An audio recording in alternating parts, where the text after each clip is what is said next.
ज्योतिष विद्या का ज्ञान अर्थात आपके जीवन की सभी समस्याओं का समाधान, भूत, वर्तमान और भविष्य, हर काल का फल कैसा था, कैसा है और कैसा होगा, कल, आज और कल आपके जीवन का हर पल अपार खुशियों से भरा रहे। और ये तभी संभव है जब आपको आने वाले दुख परेशानी का समय रहते पता चल जाए। गजाननं भूतगणाधिसेवितं कपितजम्बूफलचारुभक्षणम् उमासुतं शोकविनाशकारकं नमामि विघ्नेश्वरपादपङ्कजं, नमामि विघ्नेश्वरपादपङ्कजं। श्रीमन्महागणाधिपते नमः। सभी दर्शकों को आचार्य मोहित भारद्वाज जी की ओर से राधे राधे।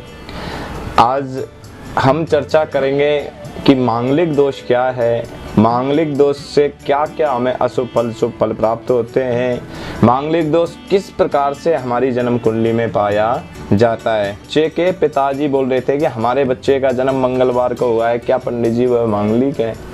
क्योंकि गांवों के माता पिता, गांवों के बुजुर्ग लोग मंगलवार को जन्म लेने वाले बच्चे को ही मंगलिक समझ लिया करते थे। तो आज हम चर्चा करते हैं कि मंगलिक दोष क्या है, मंगलिक दोष कैसे हमारी जन्म कुंडली में होता है, किस ग्रह के कारण हमें वह मंगलिक दोष बनता है।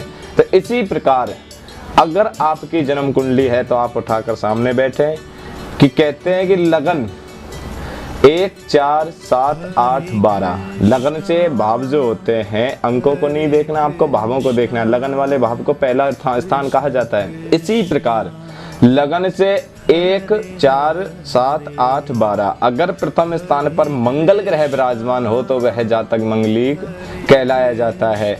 अगर चतुर्थ घर में मंगल विराजमान हो तो वह भी जातक मंगलिक कहलाया जाता है। अगर सप्तम घर में मंगल विराजमान हो तो वह भी जातक मंगलिक कहलाया जाता है। अष्टम घर में अगर मंगल है तो अष्टम घर का मंगल भी जातक को मंगलिक बना देता है। अष्टम घर के साथ साथ 12 में 10 घर है, 12वां घर जो हमारा होता है, 12वां स्थान जो हमारा होता है वह भी अगर वहां भी मंगल होता है तो जातक मंगलिक कहलाया जाता है। इसी प्रकार मंगलिक दोष हमें देखना चाहिए। अगर आपके बच्चे की जन्म कुंडली में 1, 4, 7, 8, 12 अगर इन स्थानों पे मंगल विराजमान है तो वो मंगलिक कहलाया जाएगा।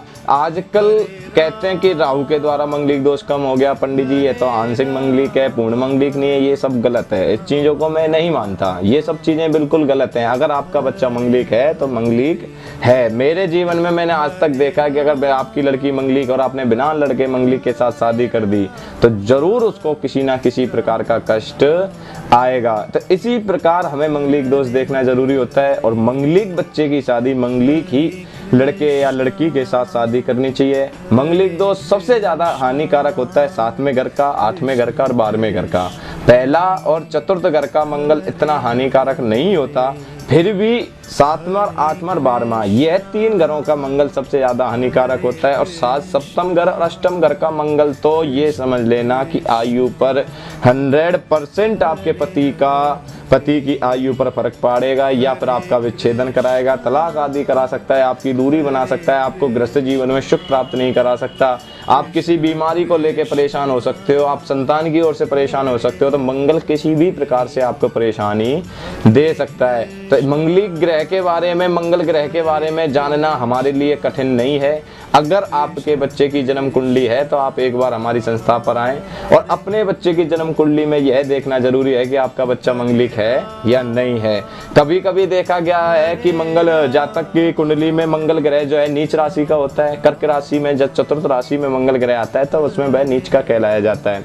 अगर मंगल ग्रह नीच राशि का हो तो नीच राशि के मंगल ग्रह में मंगलिक कार्यक्रमों में रुकावटें आना, मंगलिक उत्सवों में नहीं जाना, मंगलिक चीजों में रुकावटें आना, आपका बच्चा मंगलिक नहीं है, कुंडली में किसी प्रकार का दोष नहीं है, फिर भी आपके बच्चे की कुंडली में मतलब कि विवाह में विलंबता हो रही है। आप सोचते हो पंडित जी ऐसा क्यों?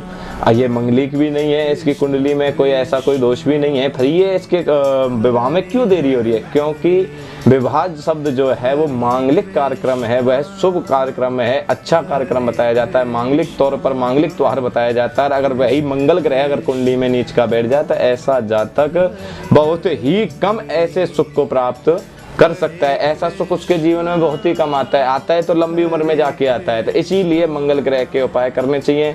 हमारी संस्थान पर छोटे छोटे उपाय बताए जाते हैं, छोटे छोटे उपायों के द्वारा इस ग्रहों के अनिष्ट फलों को हम मिटा सकते हैं, अनिष्ट फलों को दूर कर सकते हैं, शुभ फलों की प्राप्ति कर सकते हैं। प्रथम स्थान पर अगर जिस जातक की कुंडली मंगल होता है तो उसके सिर पर चोट का निशान जरूर होता है। अगर आपके बच्चे की कुंडली में प्रथम स्थान पर मंगल है तो उसके आप सिर पर चोट का निशान देख सकते हो। सिर पे नहीं है तो चेहरे पे कहीं ना कहीं चोट का निशान जरूर होता है, उसके चोट जरूर लगती है। सिर पे जोड़ों पे चोट लगना ये मंगल ग्रहों का ही कारण होता है। इसी के साथ साथ मंगल, अगर आपका बच्चे का मंगल चतुर्थ स्थान पर है, चतुर्थ स्थान माता का घर कहलाया गया है, चतुर्थ स्थान कर्क राशि है, चंद्रमा का घर होता है, तो चतुर्थ स्थान के मंगल को अशुभ भी माना जाता है और शुभ भी माना जाता है। अगर चतुर्थ स्थान पर मंगल आ जाए तो लाल किताब के मुताबिक उस मंगल ग्रह को बंद माना जाता है कि यह ग्रह बंद है, बंद ग्रह विराजमान है। इसी अवस्था में अगर वह स्वयं राशि का हो, जैसे वृश्चिक राशि होती है मंगल की, और वृश्चिक राशि का मंगल चतुर्थ स्थान में आ जाए, चतुर्थ स्थान में वृश्चिक राशि का मंगल का आना रोचक योग बना देता है। यह काफी अच्छा योग होता है। रोचक योग वाला व्यक्ति जीवन में अपना कार्य बदलता रहता है, परंतु जीवन में कार्य का बदलने का अर्थात अगर मान लो वह किसी क्रिया को नित्य करते हैं, मान लो आप सूरज को रोज जल देते हो, आप तांबे के लोटे से देते हो, तो 10 दिन 15 दिन के बाद उसके मन में अपने आप एक इच्छा जगती है कि तांबे की जगह स्टील के लोटे से दूं। वह मतलब अपनी प्रक्रिया, अपनी मतलब दिनचर्याएं बदलने की आदत होती है उसके अंदर हर समय अपने आप को बदलने की, अपने अपने कर्म को बदलने की हर समय इच्छुक रहता है। तो इसी प्रकार सप्तम स्थान पर मंगल अगर विराजमान हो तो सप्तम स्थान में मंगल स्त्री को परेशानी देता है। स्त्री का रोग का होना, स्त्री से संबंधित कष्ट आना, स्त्री का क्रोधी स्वभाव की होनी, या स्त्री की कुंडली में है तो पति क्रोध स्वभाव का होना, क्योंकि मंगल उग्र से अग्नि तत्व ग्रह है। अग्नि तत्व ग्रह तो उग्र स्वभाव तो थोड़ा तेज बनाने वाली प्रवृत्ति बनाता है। ऐसी ही अवस्था में अगर आपका मंगल सप्तम स्थान में विराजमान है तो 100% आपकी स्त्री किसी ना किसी बीमारी से या अपने क्रोध या अपने मैं के कारण, मैं माने अपने आप में एक बहुत बड़ा समझना, इसके कारण कोई ना कोई हानि पहुंचती है। अगर आपका मंगल अष्टम स्थान पर है, अष्टम स्थान पर पति या पत्नी की आयु को कम करना, जैसे पति या पत्नी की आयु को कम करना, हमारे इंदिरा गांधी जी, माननीय इंदिरा गांधी जी की कुंडली जो थी उनमें द्वितीय स्थान पर मंगल था, दूसरा स्थान 8वें घर को पूर्ण रूप से देखता है, तो उनको भी पति सुख पूर्ण रूप से नहीं प्राप्त हुआ। तो इसी प्रकार अष्टम घर आयु का होता है, तो उसमें पति या पत्नी की आयु को कम करना। आयु के साथ साथ में पुरुष की कुंडली में मंगल है तो उसकी पत्नी को कष्ट आना, गर्भपात आदि की शिकायत होना, पुरुष को दुर्घटना से संबंधित समस्याओं का सामना करना। विशेषकर अगर नीच राशि का मंगल अष्टम घर में है तो ऐसे व्यक्ति को जुलाई और अगस्त के बीच में जरूर एक्सीडेंट होता है, क्योंकि कर्क राशि जुलाई अगस्त के बीच में ही आती है और सावन का महीना, जो विशेषकर सावन का महीना मंगल के लिए हानिकारक होता है, क्योंकि सावन के महीने में कर्क के सूर्य होते हैं, कर्क की संक्रांति होती है, और कर्क की संक्रांति में जब मंगल और सूर्य का संबंध बनता है तो ये दुर्घटना का योग बना देते हैं। तो इसी प्रकार द्वादश घर में अगर आपके बच्चे का मंगल है तो वह मंगलिक तो बनता ही बनता है। मंगलिक के साथ साथ में नेत्रों में लनीमा छाना, जैसे आपने कभी देखा होगा ना नशेबाजों की आंखें बिल्कुल लाल होती है, इसी प्रकार आपके बच्चे की आंखों पे लाइन, जो लाल लाल से रंग की जो लाइनिंग बन जाती है, ललीमा जिसको बोला जाता है, वह मंगल ग्रह के कारण होता है। नेत्रों में अगर आपका क्रूर ग्रह से दृष्ट है या नीच का होकर बैठा है या पापी होकर बैठा हुआ है तो मंगल उल्टी आंख की नेत्र को भी हानि करना। इसी प्रकार मंगल ग्रह हमें कहाँ कब क्या फल देगा यह हमारे लिए देखना जरूरी है। आजकल कहते हैं कि पंडित जी पहले तो ये कुंडली नहीं हुआ करती थी और शादी कर दिया करते थे। पहले अगर 100 प्रश्न उठाओ तो 100 ही उत्तर उसके निकलते हैं। अगर आपने देखा है कि पहले आपने बिना कुंडली के शादी की तो पहले बहुत ज़्यादा ये दिक्कतें भी थी, बीमारी आदि होना, दूर हो जाना, गृहस्थ जीवन में परेशानी आना। पहले थोड़ी मान मर्यादा ज़्यादा थी, पत्नी क्या है, पिटती रहती थी, फिर भी अपने पति के यहाँ रहना। आज के टाइम पर यह चीजें नहीं चलती। आज के टाइम पर सीधा कोर्ट कचहरी जाओ जी और केस डाल दो जी। ये ग्रहों के कारण होता है। एक शहर की लड़की उसकी उम्र 27 साल, पंडित जी ने कह दिया मंगल ग्रह के कारण, मंगलिक होने के कारण इसके विवाह में बाधा है। अब एक गांव की लड़की, उसकी उम्र मात्र 16 या 17 साल, और वह भी मंगलिक, और मंगलिक शहर की लड़की भी। अब ऐसा क्या हुआ जो उसकी उम्र 16-17 साल में ही विवाह का योग बन गया और उसका 27 साल तक विवाह का योग नहीं बना? अब ये मंगलिक का अगर देखा जाए तो वहां ऐसा क्यों और यहाँ ऐसा क्यों? मंगलिक के मित्र ग्रह कौन है, कौन उस ग्रह को कितना सपोर्ट करता है, कौन उस ग्रह को कितना सपोर्ट नहीं करता, इसको देखने के लिए हमें सर्वप्रथम सप्तम घर को देखना जरूरी है कि सप्तम घर में ऐसा कौन सा राशि है जिससे हमें यह ज्ञात हो कि इस बच्चे का विवाह बनता कितनी उम्र में है। गाँव में 14-14, 15-15 वर्ष की लड़कियों की शादी कर देते हैं, और आप शहर के किसी पंडित से पूछ लो या किसी से कुंडली बनवा लो, वो कभी भी ये नहीं कहेगा आपके बच्चे की 14 वर्ष में शादी हो जाएगी। क्यों नहीं कहेगा? क्योंकि बच्चे की शादी वह शहर को देखकर नहीं कहेगा। शहर में बच्चे की शादी 24 साल या 22 साल से पहले नहीं करते। तो इसी प्रकार मंगल ग्रह को देखना, मंगल ग्रह के ग्रहों को देखना हमारे लिए विशेषकर जरूरी है। गुड़ मिलान करना, ये सब करना, क्योंकि बिना उसके आज के टाइम पर कोई सुख नहीं मिल सकता। आज को एस्ट्रोलॉजी को सबसे ऊपर क्यों बताया गया? वेदों का नेत्र बताया गया। ज्योतिष को ये वेदों का नेत्र है, और वेदों को जो देखना है तो नेत्रों को खोलना पड़ेगा, और नेत्र खोलने के लिए वेदों को जगाना पड़ेगा। तो इसी प्रकार दोनों को साथ में लेके चलना, दोनों को साथ में चलने के साथ साथ में, तो अगर आपके बच्चे की कुंडली में किसी प्रकार का दोष है, या आपके बच्चे का विवाह होने में बाधा आ रही है, आपके बच्चे के विवाह में बाधा आ रही है, या आपको गृहस्थ जीवन से संबंधित कोई परेशानी है, गृहस्थ जीवन के साथ साथ, या फिर आपको संतान की कोई परेशानी है, तो एक बार आप हमारे संस्था पर आए, हमारे कार्यालय पर आए। इस नीचे दिए हुए स्क्रीन नंबरों पर आप हमें संपर्क कर सकते हैं, और आप हमसे एक बार संपर्क करें। जितना हो सकेगा हम आपकी समस्या का समाधान। इस प्रकार हमने आपको बताया मंगलिक दोष क्या है और किस किस घर में उसका क्या फल हमें प्राप्त होता है। आजकल सबसे ज़्यादा समस्या होती है मन पसंद शादी करना। मन पसंद शादी कैसे करना, उसका कैसे पता चले कि आपके बच्चे की कुंडली में मन पसंद लव मैरिज या अपनी इच्छा से शादी करने का योग है। और शहरों में तो आजकल ये चल ही रहा है कि अपने माता पिता पहले ही कह देते हैं ये दोनों बच्चों को मिला दो। गाँव में तो आज भी नहीं दिखाते, फोटो तक नहीं दिखाते कि आपकी पत्नी कैसी है क्या नहीं है। तो लव मैरिज का योग किस प्रकार हमारी कुंडली में पाया जाता है? कहते हैं कि अगर हमारा पंचम स्थान हमारा प्रेम का घर है, पंचम स्थान हमारा विद्या का, संतान का, प्रेम का, तो जब पंचम स्थान प्रेम का घर होता है तो वहां पर शुक्र और मंगल की युक्ति हो।